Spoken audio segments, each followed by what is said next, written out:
when I started my business, we were moving. And I said, honey, I'm not gonna be able to help at all.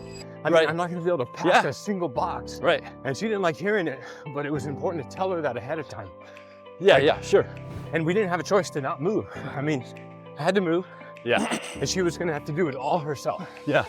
And she locked in. She's a great mover, so. Yeah, but she did throw that back in me for a couple of years. I mean, you know, she helped build the business, right? That's absolutely giving you time at the office. Yeah.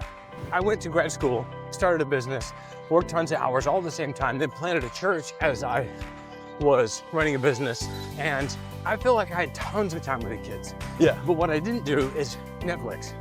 I didn't do anything. Like when I was done with work, I was home with the kids. Yeah. And it helps that I love the kids. Like, I mean, I really genuinely enjoy every second I spend with them. Right. But like, you can't live the normal, you know, waste time between 6 and 10 p.m. Like, it's either work or school or kids. Or work, you know, business and kids. You can't just neglect the business, and you can't neglect your family, you can't neglect your wife. Yeah, you can't. So there's gotta be, when you say balance, it's not a, hey, it's 50-50, but there's gotta be some attention and time put in. And understand that 1 week it may be 60-40 business. Yeah.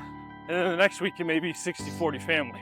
It's like if you spend the whole week 12 hours a day, 10 hours a day working on the business, that's fine, but there can be an overload on one end, but it needs to be returned. Women have like a coin system. The deposit, emotional bank? Yeah, they have a deposit for their emotional bank account. They remember everything. At least on my end, if you give some, you can take some out later. Yeah. So you make a lot of deposits. You can't just be like, you oh, can make a withdrawal. 50-50, but I've been 60-40 for the past month. At some point, there's got to be a makeup.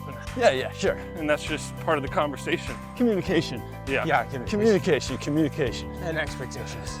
You know, you got to set those expectations. Say, you know, I'm starting a business. You're not going to see a lot of me for the next 6 months. Yeah, right. And, you know, here's the number that I need to get to. And after that, I can be talking about balance, but right now it's a grind. And he might have told his wife in trying to set up the business, hey, don't worry, honey, this is actually going to have me working less. Yeah. And he, in order to sell it to her, set some faulty expectations. Yeah, true. And he's going to have to rectify that.